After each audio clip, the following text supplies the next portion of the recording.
జలవనరుల శాఖను గత ప్రభుత్వం పూర్తిగా నిర్లక్ష్యం చేసిందని, దీనివల్ల రాష్ట్ర వ్యాప్తంగా సాగునీటి రంగంలో ఉన్న కాలువలన్నీ రూపాలు మారిపోయి కనిపిస్తున్నాయని రాష్ట్ర వ్యవసాయ శాఖ మంత్రి కింజరపు అచ్చెన్నాయుడు అన్నారు.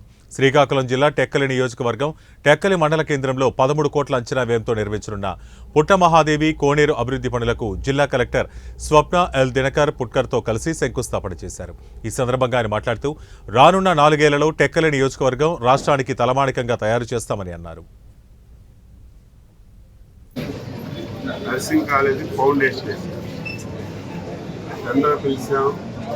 వర్క్ దాదాపుగా 60-70% కంప్లీట్ చేసింది. అందరూ సజీవ స్వాస్థ్యం ప్రభుత్వం పోయింది, మొత్తం అస్తవ్యస్తం చేసింది. ఇప్పుడు అవన్నీ సరి చేసుకునేసరికి తలప్రాణం డ్రాప్ వస్తుంది. కాంట్రాక్టర్ బిల్లు ఇవ్వకపోవడం, కాంట్రాక్టర్ క్యాన్సిల్ చేసేయడం. అక్కడ అనుకోకుండా మనం కొండ ప్లేస్ని సెలెక్ట్ చేసాం. ఆ కొండలో రాళ్ళన్నీ తీయాలంటే ఎస్టిమేషన్ కూడా తెలియదు. నేను ఈ మధ్యకాలంలో దాని మీద కూడా రివ్యూ చేశాను.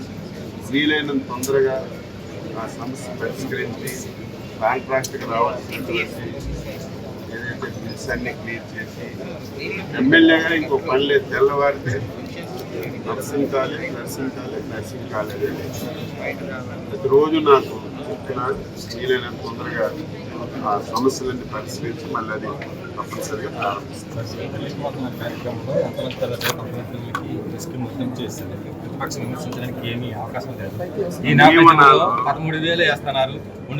నియమనాలు అర్థం కాని పరిస్థితి.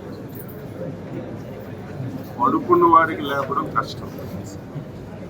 పడుకున్నవాడు అంటే పడుకున్నట్టుగా యాక్ట్ చేసేవాడికి లేపడం కష్టం. పడుకున్నాడు తొందరగా లేపచ్చు. బుద్ధి జ్ఞానం తెలివితేటలు ఉన్న వాళ్ళకి చెప్పచ్చు. అవన్నీ పట్టించుకోకుండా విమర్శలే వారి యొక్క ధ్యేయంగా పట్టుకొని పనిచేస్తున్న వాళ్ళకి మనం చెప్పవలసిన అవసరం. నేను ఎంత ఆశ్చర్యపోతున్నానంటే మొన్నే సంవత్సరం పూర్తి చేసుకున్నాను. ఎన్డీఏ ప్రభుత్వం వచ్చింది, సంవత్సరం అయింది. ఎన్నికల్లో ఇచ్చినటువంటి ఒక్క హామీ కూడా నెరవేర్చలేదని గుడ్డిగా మాట్లాడుతుంటే దానికి ఏం ఆన్సర్ చెప్పాలి? 3,000 పెన్షన్ 4,000 చేసాం, ఎన్నికల హామీ నెరవేర్చామా లేదు? అన్నా క్యాంటీన్లు ఎత్తిస్తే మళ్ళీ పెట్టాము 200 అన్నా క్యాంటీన్లు, ఎన్నికల్లో హామీ ఇచ్చి నెరవేర్చామా లేదు? మహిళలకి 3 గ్యాస్ సిలిండర్లు ఇస్తామన్నా ఇచ్చామా లేదు? ఈ నెల నుంచి ఇంకా ఇంప్రూవ్డ్ కానీ వాళ్ళకి గ్యాస్ సిలిండర్ తీసుకుని